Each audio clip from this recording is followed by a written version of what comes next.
All right, it is 3:01. In the interest of time, I will start speaking slowly and let people sit. But I thank you for joining us in today's Pulmonary Grand Rounds. And in particular, I'd love to welcome our PCCM fellowship applicants. I'm here to introduce our speaker for today, Dr. William Jackson, who is our current third-year PCCM Fellow and Chief Fellow. Now, let me spend a couple minutes sharing a little something about Will before we begin. After completing medical school at Cornell, he stayed on for internship and residency. Early in his residency training, he cultivated an interest in physiology and was driven to our field in PCCM. This was further reinforced as he cared for critically ill patients during the first wave of COVID in a busy New York City hospital. We were thrilled when Will joined our Yale family in 2022. During fellowship, he has sustained an interest in critical care as well as medical education. He's passionate about caring for those with critical illness during the acute phase of illness, as well as during the prolonged, chronic, sometimes difficult recovery that ensues thereafter. In a desire to understand how best to improve outcomes for our patients, he's been thinking about the role of nutrition, which is a topic near and dear to my heart. And it's also probably a topic that doesn't get as much airtime as it should. So today's talk is titled Updates on Nutrition in Critical Illness. Thank you, Will.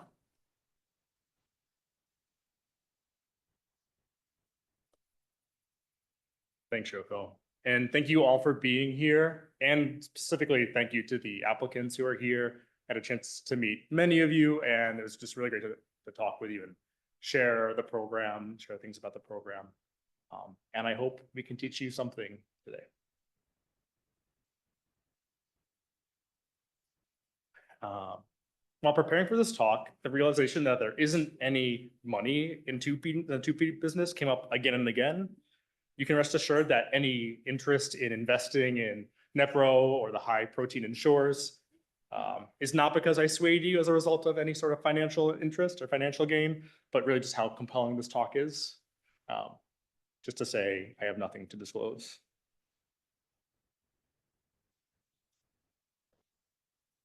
So you may have noticed, I'm not a registered dietitian, nor do I have a PhD in human metabolism. So you're asking, like, Will, why are you talking to me about nutrition today? What is your expertise in nutrition? And I'll answer that by saying, first, I'm a nutrition enthusiast. If you ask any of the APPs on the Orange team, they can tell you like which attending loves to hear about the urine output to the milliliter, which attending needs to hear the prealbumin level, and which attending like needs you to trend the CRP. I have a feeling in a few years, when I'm on service, people will whisper, do you guys remember which two feeds they're on and the rate? Dr. Jackson is your attending. So that's a little bit about me and my love for nutrition. And then second is really my passion for medical education. With Dr. Hanadin as my primary mentor, I'm building a critical care curriculum.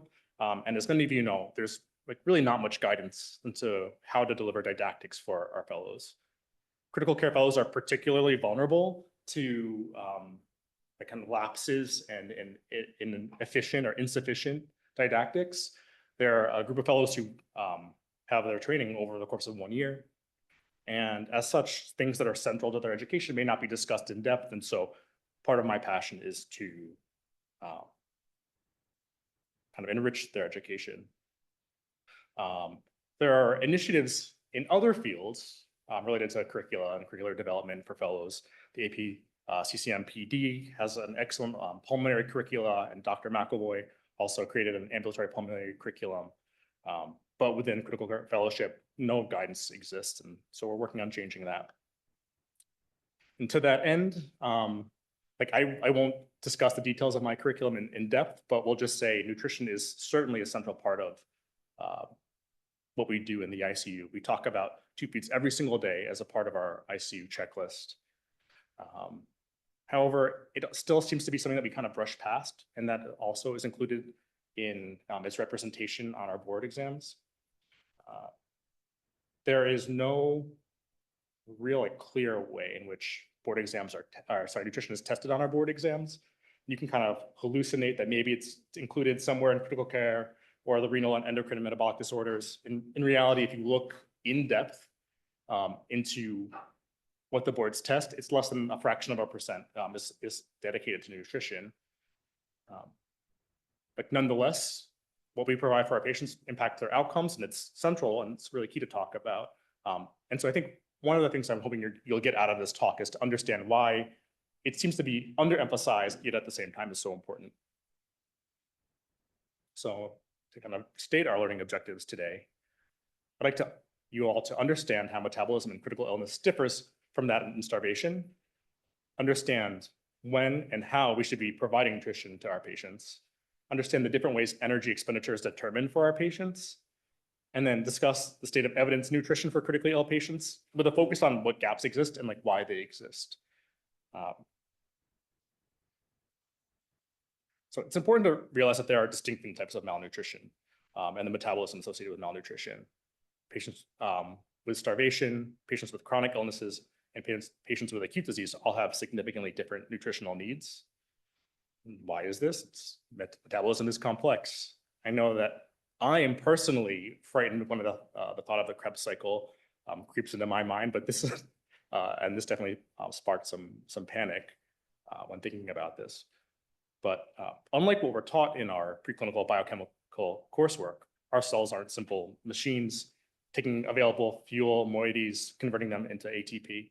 Under different forms of stress, via a variety of different regulatory and counter-regulatory hormones and molecules, cells preferentially use certain substrates and simultaneously are prevented from using others.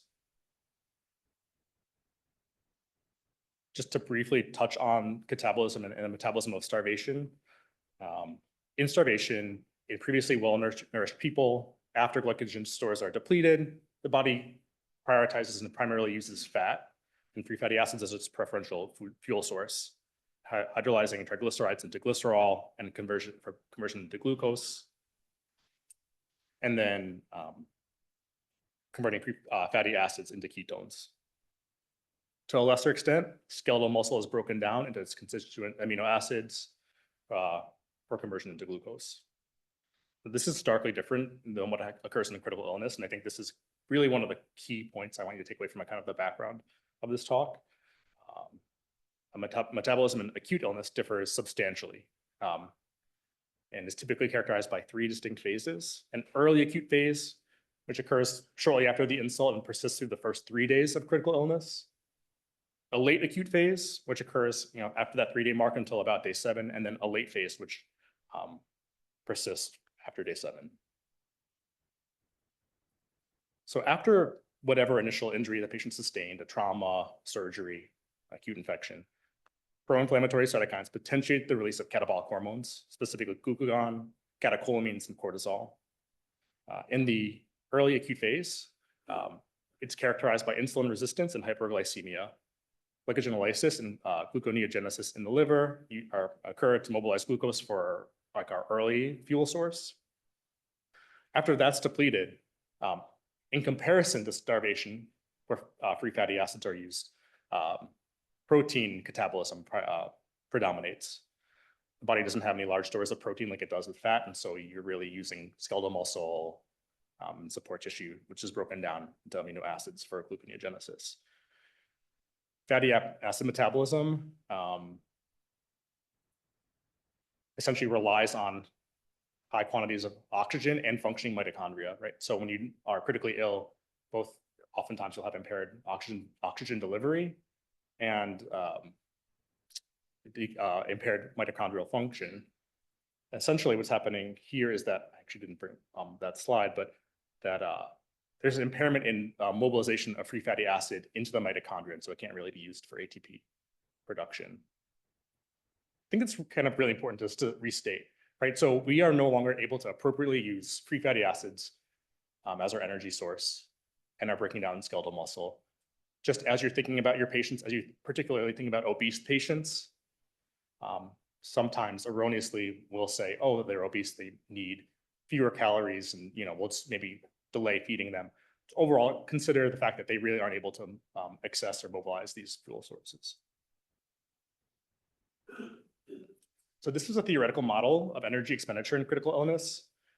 Right now, I want you to just ignore this top, the overfeeding line and this early full feeding line, focusing on the total energy expenditure line. So this is what the body uses and needs with regards to its energy needs. And this is endogenous energy production, what your body's able to mobilize.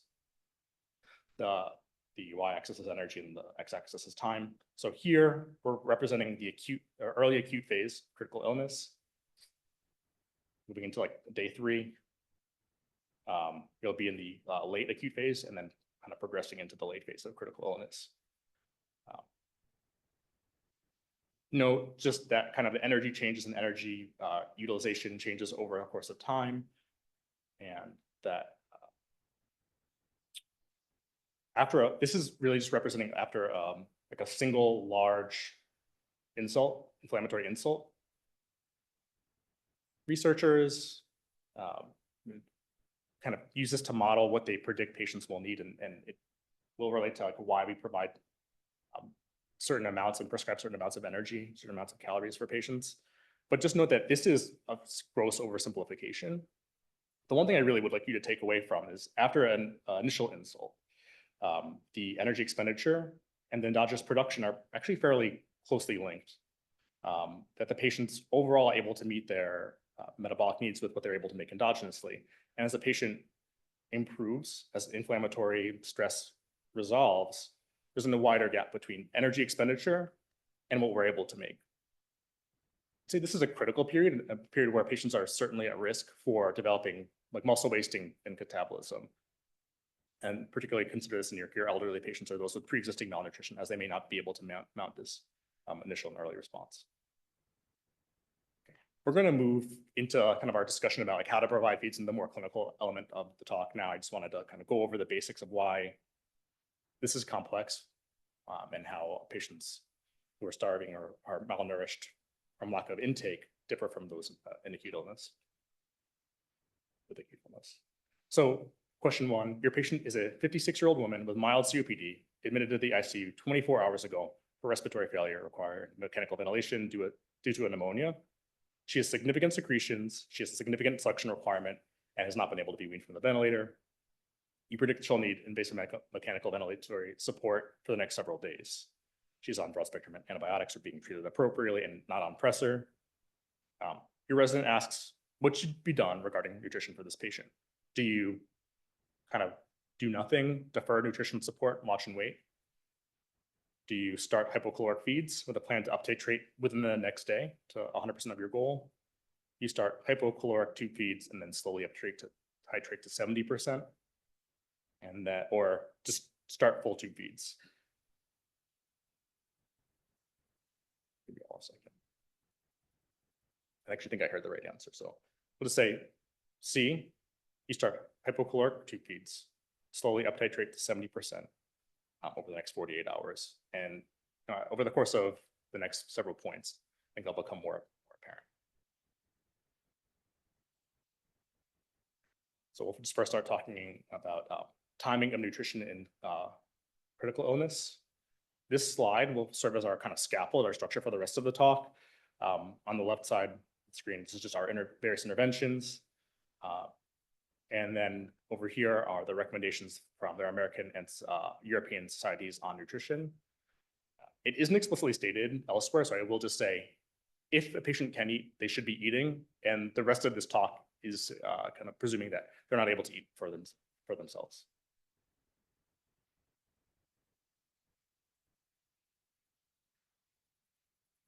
So this is a meta-analysis of randomized controlled trials evaluating timing of nutrition, early nutrition versus delayed enteral nutrition in critically ill patients. I'll just start by saying there have been numerous RCTs which have asked the question, is early or delayed feeding better for critically ill patients? There's substantial disagreement. Several prominent issues with studying how and when we provide feeds for our patients exist. The first is what defines early. there's a lot of variation in these studies as early within 48 hours, 72 hours, 5 days. Once these studies have determined when their set protocols are for early and delayed feeding, there's also a question of how much did they actually provide to the patient? Did they provide hypocaloric feeds? These things all significantly impact mortality or impact outcomes, I should say, and make it harder to assess what's actually going on with the studies. So as I said, the figures from the meta-analysis of 12 RCTs, it was highlighted in the European Society of Intensive Care Medicine and reported in ESPN as like their evidence as to why they support early enteral nutrition. The analysis includes 662 patients, comparing again early versus delayed enteral nutrition. In the first kind of upper graph here, there's no significant difference in mortality for patients who receive either early or delayed enteral nutrition.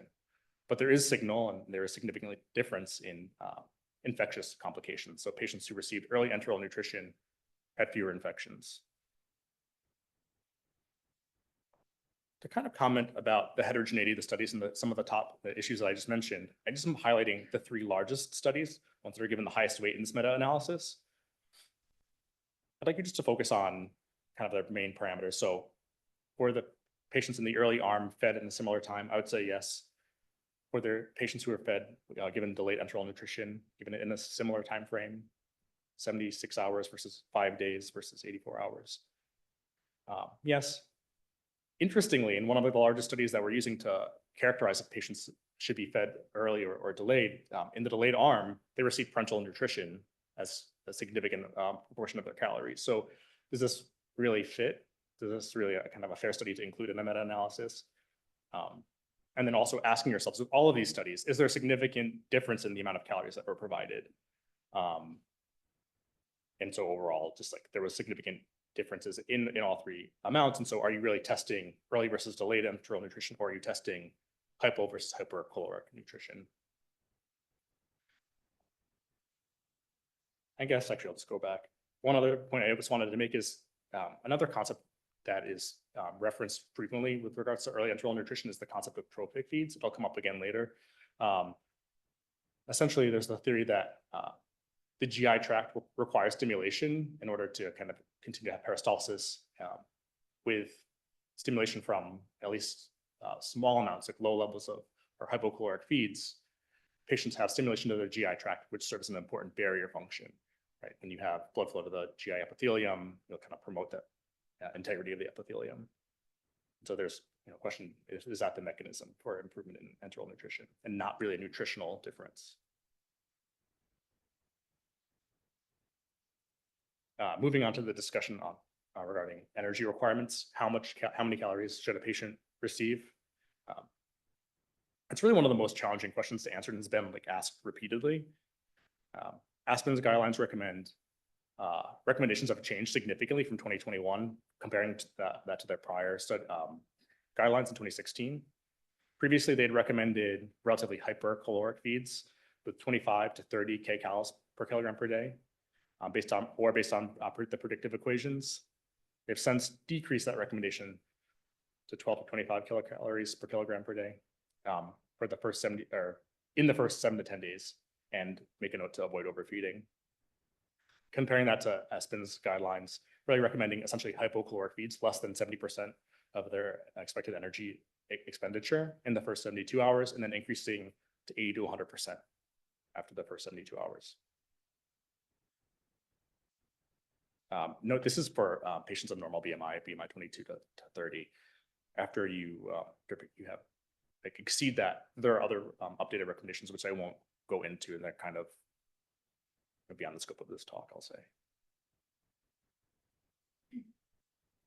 So this is just to highlight the meta-analysis that Aspen cites when recommending their caloric requirements or caloric recommendations. There essentially were 14 trials comparing high versus low energy intake. There was no difference in between these interventions across 10 different outcomes involving mortality, ventilator-free days, infectious complications. There were a recommendation for a lower energy target.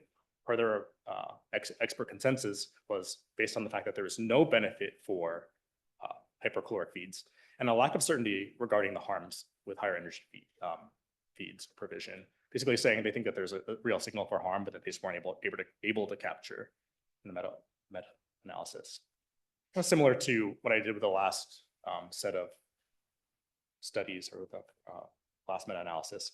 I just wanted to highlight the heterogeneity of these meta-analyses, again, using 3 of the studies that had the highest weight. In Chapman, there's really a study that was designed to evaluate energy dense feeds versus routine like energy density feeds, 1.5 kilocal per milliliter versus 1 kilocal per milliliter. Patients did have significantly different calories provided to them when there was no difference in outcomes. Study performed by Doig in 2015 was designed to examine standard caloric support versus caloric restriction. The high energy arm essentially was, the protocol said that energy or calories could be prescribed per attending preference without really providing any guidance. The mean intake in these patients was 800 calories on day 1 and 1,400 kilocalories on day 7. And they didn't really describe what was occurring in between then. Right, it wasn't always clearly indicated. For the low energy expenditure group, day 1 was approximately 500 calories, day 2 was 1,000 calories, and day 3 was 1,440. So perhaps even exceeded what was given in the high energy group. And they didn't find a difference, but that's really not surprising. And then in Arabi, the PERMIT trial in 2015, comparing permissive underfeeding versus standard feeding, patients did achieve their goal. So in the high energy group, 70 to 100% of predicted or goal calories were provided, and 40 to 60% were provided in the low energy group. There's no difference.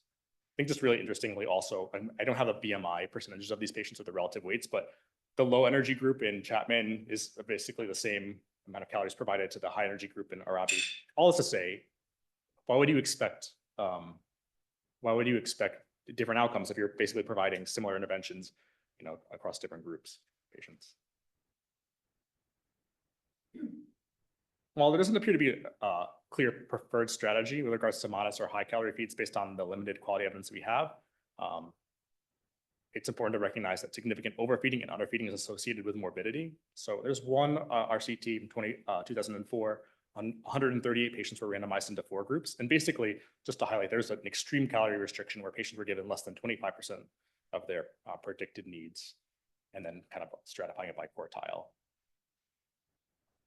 Of the patients who were given less than 25% of their predicted calorie needs, they had a significant increase in infection. They did not have any mortality difference. And kind of highlighting that concept that trophic feeds exist, that the stimulation from at least low-level enteral nutrition provides benefit for patients, maybe beyond just what's given for calories. And then kind of a similar study, or a study also highlighting the risks of underfeeding. This is a prospective observational study with 48 patients who were admitted to surgical ICU post-operatively. And then they measured indirect calorimetry or metabolic cart at days 7 and 14. The calories provided were compared to the measured calorie requirement. So basically, they did the metabolic cart on day 7 and 14, and then compared that to what was the predicted needs for day 6 and 13. And a negative energy balance was associated strongly with infectious complications. It's, again, hard to imply causality with an observational study, but further highlights the fact that negative energy balance may be associated with infection. This is my daughter. I just had to find a way to fit her in somewhere. This is Thanksgiving of last year. So there's consensus recommendations that overfeeding leads to negative outcomes for our patients, but there's, again, no high quality prospective data to confirm this. Optional data, like the really large 50,000 plus observational studies, have also suggested that overfeeding is associated with worse outcomes. It's also associated with refeeding syndrome, hypophosphatemia, and muscle weakness, respiratory muscle weakness. And then overfeeding is clearly associated with hyperglycemia, promotion of lipogenesis, and increased free fatty acids in the serum, and acidosis, and therefore increased respiratory rate, and perhaps increased need for elevated minute ventilations, which can obviously have outcomes for our patients who are intubated. So I've talked to you about like a lot about like what patients are given in the high versus the low energy groups. I haven't really talked to you about why or how those values are set. For the vast majority of these studies, they're using like a predictive energy expenditure tool. Basically, these are tools that are used to understand or to prescribe certain amounts of calories for a patient. So like understanding exactly what they are, how they're used in clinical practice, and then also in research is important for understanding like kind of why our studies thus far are of relatively low quality evidence. The equations incorporate patient demographic data, typically age, sex, weight, and race, as well as height, to estimate patients' energy expenditure. They're primarily derived from repository data, so like large repository data of healthy patients. Correction factors are frequently used. So if a patient has sepsis, there may be a multiplier, like a 1.2 correction factor, as well as like with things like ARDS, fevers, et cetera. I think just highlighting, they're prone to bias, right? Depending on the repository of which patients were used to calculate or to make these models, you may have or be applying an equation to a patient who really isn't appropriate. And for example, the Penn State equation is one of our most commonly used. It's actually used at our hospital. It's been shown to particularly be inaccurate for our obese patients and our elderly obese patients, who make up a significant cohort of who we care for. The fact that so many tools exist, they each have their own biases and inaccuracies, further highlight just how difficult it is to standardize our studies regarding nutrition. So just how bad are they? There's like multiple kind of large observational studies which highlight just how inaccurate these studies are, and they kind of all find similar. They all have similar findings. I wanted to highlight this study from JPEN 1998, which is one that's like really commonly cited.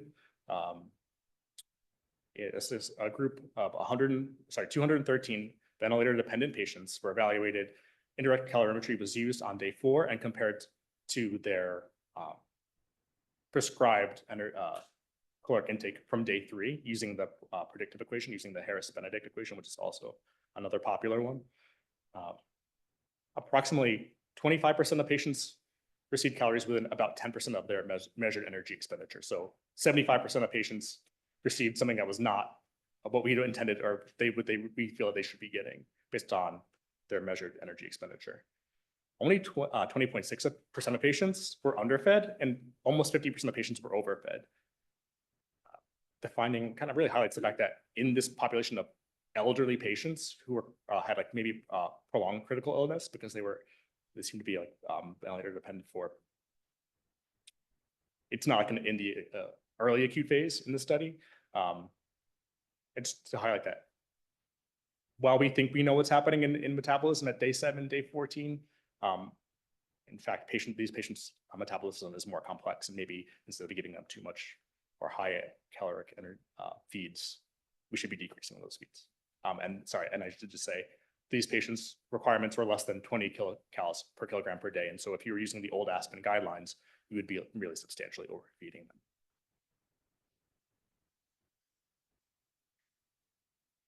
So I've talked about like why the predictive equations are insufficient. I think we should talk about what we can do and maybe get a better sense for what our patients actually need. And I'm specifically talking about like the metabolic cart or indirect calorimetry. The Aspen guidelines and the previous Aspen guidelines both recommend use of indirect calorimetry when available and in the absence of variables that affect the accuracy of measurement. The guidelines basically really strongly acknowledge that our predictive equations are inadequate, but there have been no high quality randomized controlled trials comparing indirect calorimetry to the predictive equations. And so it's a weak recommendation. Sorry, it's a recommendation based upon low-grade evidence. So what is indirect calorimetry? It's a method of measuring energy based on inhaled oxygen and exhaled VCO2, much in the same manner as like a cardiopulmonary exercise test. Obviously, the protocols are a little bit different.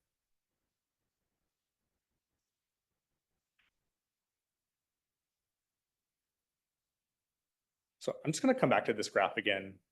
It models energy expenditure again through critical illness. And I'd like to now consider both overfeeding and underfeeding. And there's not like a model for underfeeding here, but the combination of our endogenous energy production and nutrition supplied should eventually target our energy expenditure. While early in critical illness, endogenous production kind of predominates. There's a minimal difference here, and so this kind of may explain why low-calorie feeds early on in nutrition are important.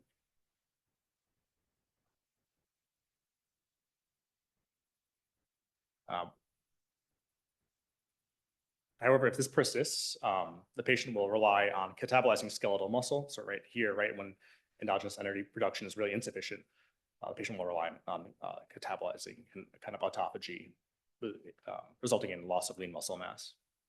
And then kind of similarly thinking about this, if our weight and height measurements aren't perfectly accurate when we admit a patient, overfeeding is a high risk, particularly in patients with kind of a complex early disease course. So the goal of indirect calorimetry is to really provide just enough nutrition to avoid both over and under feeding, matching the patient's fluctuating needs.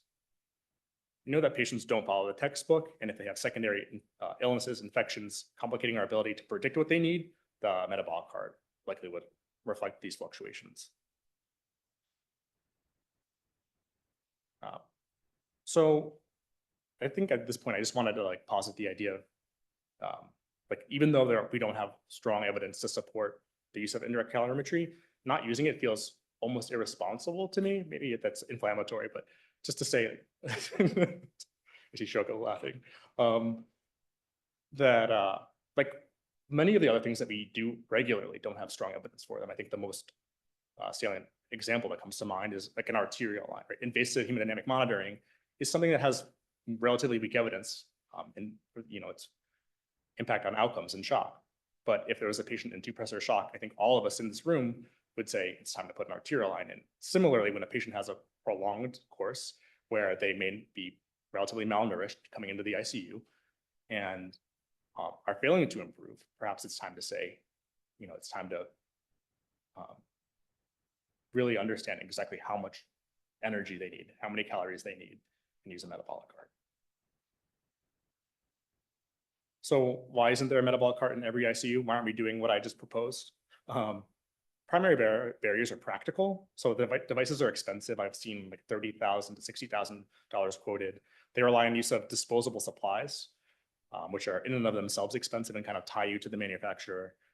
They require personnel with adequate training, skill to use them, and they are relatively time intensive and large. Although both the time constraints and the size of the device are actually improving. So these used to be carts that were the size of our Braun cart, basically, and now I'll show you what the newer devices looks like.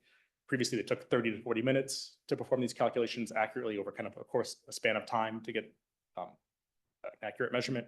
Now, current devices require like 10 to 15 minutes. It's important just to touch on the medical factors, the patient factors that are that affect the accuracy of indirect calorimetry. So because you're relying on inhaled oxygen and exhaled carbon dioxide, you can't have a leak in the circuit. So if you have a mechanically ventilated patient with a trach or an endotracheal tube with significant leak, you're going to get inaccurate measurements. Similarly, if they have a chest tube with a large bronchopleural fistula and there's a large air leak through them, you'll get inaccurate measurements. These devices don't work in patients who are on high PEEP and high FiO2 above 70%. If a patient isn't able to kind of provide steady or exhale completely or provide consistent exhalation, then you also won't be able to measure the exhaled CO2 accurately. And so for patients with significant ventisynchrony, agitation, or who are unable to participate, may not be able to benefit from indirect calorimetry. Patients on CRRT also just inherently you won't be able to get accurate exhaled VCO2 measurements. Some of that will be consumed by the dialysis circuit. And there are correction factors for ECMO, but it also just complicates the accuracy of the data. And then finally, when I was looking through some of the larger studies, the larger observational studies that had included data for patients using who had, where indirect calorimetry was used, isolation was one of the big things that prevented patients from actually being randomized into the trial. Patients who had, I think, even MRSA infections early on, they were unwilling to bring the devices, the carts into the room. And I'll just say here, when we're thinking maybe our patients on 10.7 would really benefit from this intervention if they have Candida auris, maybe you won't want to bring your $60,000 machine into their room and have it need to be terminally cleaned. So this is just an example of one of the newer indirect calorimetries, the QNRG. As I mentioned, it's faster than the older models. It's smaller, more compact, and takes less than half the time of the previous device to run. Okay, so we talked about energy and how we measure energy caloric needs for our patients. Kind of going back to our discussion on macronutrients, there's been controversy with regards to how much protein to provide for patients. Both set of guidelines recommend kind of similar protein requirements for our patients. Aspirin 1.2 to 2.0 grams per kilogram per day, and aspirin 1.3 kilograms per day, grams per kilogram per day. I will say again, I'm not really going to talk about our obese patients. Just note that in obese patients, frequently they'll have decreased recommendations for calories, although we'll promote higher protein intake, or recommend higher protein intake for these patients.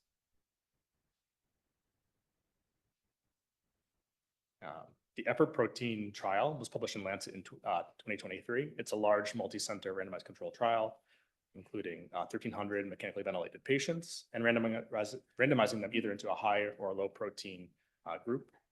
All patients were required to achieve protein targets within 4 days of ICU admission, and these targets were continued for 28 days or until the patient was able to eat normally, PO.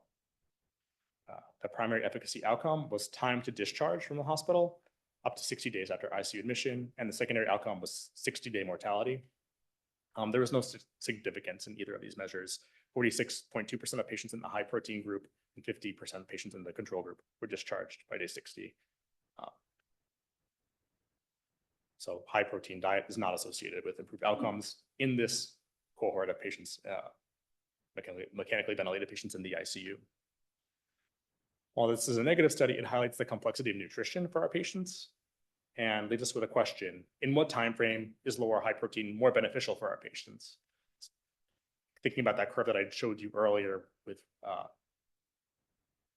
modeling energy expenditure and caloric needs, perhaps there's a similar model required for protein intake. Moving on to question 2. Our patient is 34-year-old man with AML on chemotherapy. He was admitted 1 week ago for neutropenic fever. He was transferred to the MICU 3 days ago with respiratory failure after a large aspiration and remains on mechanical ventilation. He's on antibiotics, his fever curve is improving, and he's on levo at 0.12 mics per kilogram per minute to achieve a MAP greater than 65. That is a stable pressor dose in the last 24 hours. He's been NPO since intubation, again, 3 days ago. You're asked if you'd like to start enteral nutrition. Will you do that in this patient?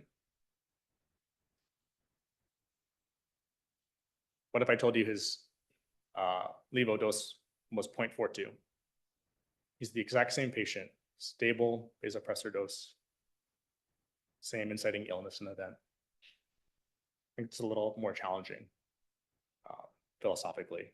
I'll say, you'll see that I haven't highlighted an answer because I don't think there's necessarily a right answer. And we'll talk about why that is and what other information you may need to answer the question. Oops, I did move my arrow down. So looking at the Aspen and ESPEN guidelines, I'm sorry, this arrow should be just down here. Looking at feeding in patients with shock, Aspen recommends starting enteral nutrition with caution, and they're really careful with their language. Enteral nutrition should be withheld until the patient is fully resuscitated and or stable. Initiation or reinitiation of enteral nutrition may be considered with caution in patients undergoing withdrawal of vasopressor support. I think that's maybe more cautious than I practice, but just gonna go back. And I just wanted to say, ESPN guidelines say that it's safe to start feeding enteral nutrition when shock is controlled. The reasons for their caution are essentially the consideration that feeding patients who are in shock may promote early clonic ischemia. And so close monitoring for instability, hypotension, increasing pressor dose, feed intolerance, specifically decreased bowel sounds, decreased stool output or vomiting or OG output should be respected and seen as a sign of early clonic ischemia.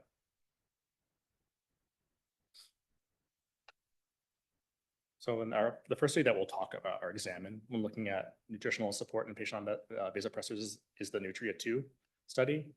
It's a large randomized controlled trial recruiting patients from 44 ICUs, a total of 2,410 patients were randomized into either enteral nutrition or parenteral nutrition. All patients recruited were mechanically ventilated and in shock. Feeds were started and up titrated to 100% of goal within 24 hours. These patients were very sick. They had a high mortality rate with 37% passed away in the enteral group and 35% in the parenteral nutrition group. There was no significant difference in baseline characteristics, severity of illness before randomization. 81% of patients in both groups were on levo with an average dose of 0.5 mics per kilogram per minute. So just to say, these patients were in pretty severe shock, high dose norepinephrine, and still were fed. The rates of GI complications were low, but were significantly higher in the enteral nutrition group. So, and enteral nutrition group, 2% of patients developed chronic ischemia versus less than 1% in the parenteral nutrition. So while the study wasn't really designed to examine the use of feeding and nutrition provision in patients in shock, I think it does so well. It demonstrates that enteral nutrition is associated with major adverse events. But that said, these patients were very sick and were given nutrition in a way that we really don't in our ICUs, right? They were given 100% of nutrition, either parenterally or enterally, within the first day after randomization. So I think just kind of characterizes maybe there's confounding variables. And we'll just examine one other important study. This is a retrospective propensity matched study. It's a large, basically repository. 52,000 patients were evaluated and essentially grouped by early enteral nutrition or late enteral nutrition based on, and kind of further subclassified based on the level of norepinephrine equivalent they were on. So there was a low norepinephrine group with less than 0.1 mics per kilogram per minute, the intermediate 0.1 to 0.3, and high greater than 0.3 mics per kilogram per minute. In the low and medium vasopressor group, there's no difference there's a significant difference favoring early enteral nutrition. In the high dose vasopressor group, there's no difference based on 28-day mortality. And there's no difference in bowel ischemia in any of these patients. To say the high vasopressor group received an average of, I think it was 0.47 mics of levo, like grams per kilogram per minute of levo. And then the last study that we'll talk about with regards to examining vasopressors and enteral nutrition was the Arabi, the PERMIT trial from 2015, which he actually briefly talked about earlier. The PERMIT trial was a large multi-center RCT. There were 900 patients, or about 900 patients randomized, comparing permissive underfeeding to standard feeds. In the study, 98% of the patients required mechanical ventilation and 55% in each group were on pressors. And though the exact pressor dose weren't described, exclusion criteria noted that the levo dose had to be less than 0.4 mics per kilogram per minute. So despite allowance of high dose norepinephrine, there's no difference in clonic ischemia and low rates of GI complications. moving on to like our kind of last piece of this talk, should we be checking gastric residuals? I just threw this in because it came up on Monday. It's really, I guess I'll mention that at the end, but if you realize like you're in the ICU and you are just paying attention to the number of times you're talking about different nutritional topics, things pop up. Somebody asked me about gastric residuals, so I figured I would add it to this talk. So this is just one randomized controlled trial, recent randomized controlled trial examining gastric residuals in mechanically ventilated patients. So it's a randomized non-inferiority open label multi-center trial conducted from May 2010 to March of 2011 in ventilated patients for more than 2 days and given enteral nutrition within 36 hours after intubation. 452 patients were randomized in an intention to treat analysis, and essentially just found that there was, in the standard care arm, gastric residuals were measured every 6 hours, and intolerance was considered if a patient had a residual of greater than 250 cc's. And in the control arm, I have that flipped. Control is measured every 6 hours, and the intervention arm is early enteral nutrition, but no residuals were measured, and they were considered to be intolerant if they developed vomiting. I just want to say that there's no difference in mortality. There's no difference in VAP occurrence, and patients who are not in whom gastric residuals were not measured, there's a significant improvement in achieving our target goals, which is not surprising. So just in summary, metabolism in critical illness is complex, characterized by at least 3 distinct phases, more if you have repeated insults. Energy expenditure equations are limited. Indirect calorimetry is advised when available. I wish I could make this like 10 times bigger. Early enteral nutrition, hypocaloric feeds are recommended for the first 3 days following ICU admission. And then following this, you can increase to full feeds over the course of the first week. Please don't routinely check gastric residuals. It makes us feel better, but it doesn't help patients. And then patients on vasopressors can safely be fed. Though attention to depressor requirements, evidence of organ malperfusion is prudent. So I just had to include their Krebs cycle somewhere. Just wanted to say thank you. Thank you to Dr. Hanadin for being my sounding board and a guide during the presentation. Thanks to Dr. Koff, who's just like always willing to talk about nutrition and give me some early insights. Thanks to Dr. Buckley for giving some pointers with regards to kind of making presentations more visually appealing and practical. And to Chris Gauss, who's one of our senior registered dietitians, for teaching me about what we do in the real world and how kind of some of these things are murkier than they may appear. And then just lastly, thanks to the applicants, thanks to everyone who's here and for your participation.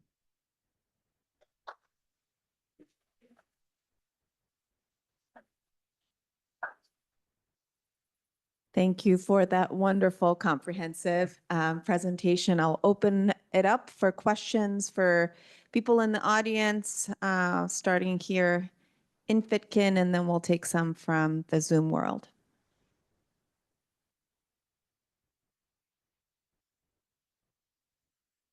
Well, the metabolic cart, which you recommended if it can be used, how widely are we using the metabolic cart in this hospital, and what are its limitations as our team sees? Yeah, we're not using it in this hospital. It's something that I know that Dr. Davis, Kim Davis, is one of our surgeons and SICU attendings, I believe, or about a decade ago, or maybe a little bit before, earlier than that even, did like some studies on using metabolic cart in the surgical population. And basically there were it was a small trial, but overall found that with their predictive equations, they were actually able to achieve like fairly similar amount of similar caloric targets, basically with the predictive equations and the metabolic cart. And I think, I'm not sure, but my guess is that may have actually affected the way this hospital is thinking about the metabolic cart. There are certainly some hospitals that swear by it, and others that don't use it because of the limitations that I talked about, particularly the cost associated with it. But I do think given everything that I've seen, or read about in preparing for this talk that it would be prudent to use. And at the very least, it should be what's guiding our research, right? There's just so much heterogeneity in all the studies. So if we could at least get something that's more reliable with regards to understanding our calorie targets, then at least we could say we're comparing apples to apples in the future.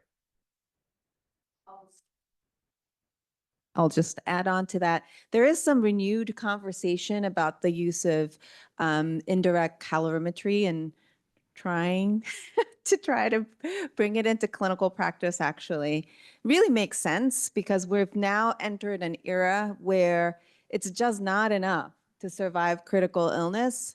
It's about really getting people into a steady recovery phase earlier. So we do a good job up front. But if you look at many of these indirect calorimetry studies, what happens to a young 42-year-old, who comes in well-nourished up front, who's now day 5, paralyzed with ARDS, that person's needs are going to be very different from a frail elderly at day 12. And so, right, so this is sort of the era of precision medicine, right? Trying to personalize care, supportive care for patients. And so at least from a MICU, even 10-7 patients perspective, I think it's an important one to keep pushing for as an institution. Dr. Yagi? Thank you. Well, that was a great talk. Two questions and a plug actually for a study that we're starting. One is when you talked about checking residuals, it really seems like there is a difference in the literature between what we see in the nursing literature and an ongoing battle on rounds. And I was wondering if you, so clearly the downside of checking them is potentially underfeeding. Is that the main detriment? Absolutely, yes. Okay. Yeah. Okay, and then the other question is, and it's been interesting over the arc of my career, it seems to have changed a little bit too, is when would you institute, and someone that you just cannot feed, when would you transition and institute TPN nutrition? Yeah. So one of the things I was saying, I said before the talk started, is that this is really should be like a multi-part conversation, and parenteral nutrition, positioning of gastric tubes into the stomach versus postpyloric. Like there are actually a lot of other really important considerations I just didn't have time to talk about today. Sure. Also what we do practically here. So lots of other important concepts. I think that the literature supports use of parenteral nutrition in patients who can't be fed enterally. Yeah. Yeah, it's earlier on, or I guess previously there was a concern for increased infection. That was the primary insult that led to increased morbidity for our patients is infection. But now with increased attention to our catheters, increasing like protocols that we have to make sure that they're not in for too long, that they're being cleaned properly. Right. The infection risk is I think there is no significant infection risk difference in patients on TPN versus enteral nutrition. Yeah, good. And just real quick, the plug is Dr. Knauert has a big study going on right now, and it's actually interesting. It involves how we feed patients in the ICU and focused on the fact that when we do continuous feeding, it's a very non-circadian approach to feeding, which we disrupt significantly in the ICU. And so just a plug for that. She's trying to recruit patients and should be an interesting question. Yeah, thank you. And I think that just goes to show like there's a lot of discussion about bolus feeds and the utility of bolus feeds for patients. Yeah. There's not data for it yet, or some of the data says that there may be a signal for increased aspiration risk, obviously, but if you are just caught in a place, and this frequently happens to us, where you are underfeeding a patient because they're NPO, they're going for a procedure, they're, Yes. maybe had a small vomiting event the day before, and you're just not feeding them, is that really a reason to not provide nutrition to our patients? Perhaps we can come up with strategies in patients who are difficult to feed but may tolerate bolus feeds. Anyway, there's just like a lot of discussion in the nutrition nerd world, so.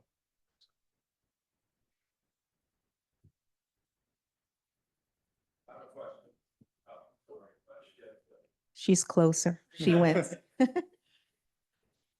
Thanks, Will. Great talk. I continue to think about the older, or not even necessarily older, but the more frail patients and who aren't necessarily requiring mechanical ventilation, but still aren't getting the calories in. And how do we kind of frame the caloric support needs and alternatives for patients who might be at a different stage of life? And what do you think is a reasonable way to start to discuss that, given the cultural sort of priority that spans all groups in terms of the importance of caloric intake, but also something that's going to continue to be a barrier to recovery if they can't improve nutritional intake?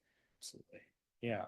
So I'll give you my opinion. That's not based in the data because I actually haven't read about this question specifically. I think there's a few parts to it. And the first is, thinking about our elderly patients and if they'll tolerate like nasogastric tubes and things. Frequently we'll place nasogastric tubes in patients and they'll pull them out. And so just kind of weighing the risks and benefits of agitation and the other complications that are associated with feeds that we didn't talk about today is kind of important. And then also with that is that our frail, chronically malnourished patients who then have an acute insult, an acute illness, and our elderly patients, we know that their caloric needs do not match what our predictive equations would suggest, right? And I think that study that I showed you from 98, say that a lot of these patients are actually hypometabolic, and additional feeds may cause or create harm. So again, kind of another plug for the use of indirect calorimetry. For patients who are chronically underfed, and if they haven't been fed for a week and they just need some nutrition, I think at this point, I'm gonna use the crutch of consult nutrition and have a real talk with them about parental nutrition, because while we haven't caught up yet, I do think that there's strong signal to say that parental nutrition is safe for a substantial population of our patients, and providing that for them may be exactly what they need to help them recover and help them participate in rehab and get out of their prolonged chronic illness. Hi, great talk. You very nicely showed a number of large meta-analyses of benefits, leading with a kind of summation of them showing some benefits. And I think a lot of people in the room have kind of alluded to this a little bit, but it seems that with all of those patients, that there should be some subgroup analyses that relates to heterogeneity and biomarkers potentially that really allow you to identify individuals where it's going to be really important, where that subgroup based on not just vent versus no vent, but a much deeper dive into their clinical features. Do you have any understanding of that, or is that looked at in these trials in terms of post hoc analyses, sensitivity analyses, things like that? And the second question I have relates to parenteral feeding. And, the issue of residuals that comes up that, even though my understanding is, it should be ignored and not even checked, but sometimes it becomes a big issue on rounds. Where do you feel we should pivot from enteral to parenteral? And what kind of patient type should we be looking for to do that? So I'll start by answering and summarizing your first question. You can let me know if I'm summarizing it adequately. So with regards to our large RCTs, you're mentioning that perhaps we should be doing sensitivity analyses to look for other kind of other features of these patients who may derive benefit, either with the interventions I'm thinking about early versus late feeds or hypo versus hypercaloric feeds. I didn't look specifically into all the sensitivity analysis and the post hoc analyses. That said, I do think it'll be really challenging the way that the data is collected and reported, particularly because a lot of what we're doing is, I don't want to say pulling a number out of a hat, but when you're using predictive equations, you're saying this patient's targets are X, Y, and Z, but really they may be so drastically different. No, I understand that it's still valuable, but what the patient's actual needs are and what we're saying their needs are almost certainly don't match. But I'd have to look again back at the studies. I don't know if you've done that before, Dr. Hamid. And then just to answer your second question regarding when to start parenteral nutrition in patients who have persistently high gastric residuals, is that a fair submission?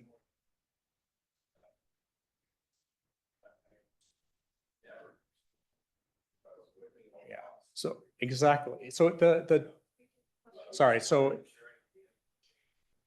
yeah. So, and then just the follow-up question was regarding acknowledging that we very infrequently use parenteral nutrition for our patients. Is there kind of been a pivot in expert recommendations regarding when to use parenteral nutrition? And maybe that's, again, oversimplifying it, but I think much of what we do with parenteral nutrition is based on discomfort and a lack of experience and lack of use with it. The data suggests, and literally just on Monday, I was talking to one of our providers about this patient hasn't eaten in 7 days. The nutritionist texted me, should I start TPN? And I said no. And the data actually would say in that patient who you think is recovering, who needs nutrition, that you should be starting parenteral nutrition for these patients, and we should start to become more comfortable with it. I don't know the protocols at Yale, and if maybe I know that there's a lot of challenges with starting TPN through a TLC that's been in for like 5 days if it's been used already. A lot of that actually isn't necessarily data driven, but it is important. Our protocols and trying to maintain patient safety is important. But if you are meeting barriers from multiple levels, from lack of experience and discomfort with using TPN, and then also kind of systems-based issues where it's hard to start TPN even when you want to, it's no surprise that we're not using it more frequently. Thank you so much for that wonderful talk. It generated a lot of questions. I'm sure there's more, but we're right at the hour. So I'm going to close for now, but I am sure Will will be able to stay for a further conversation for those who are interested. Thank you very much.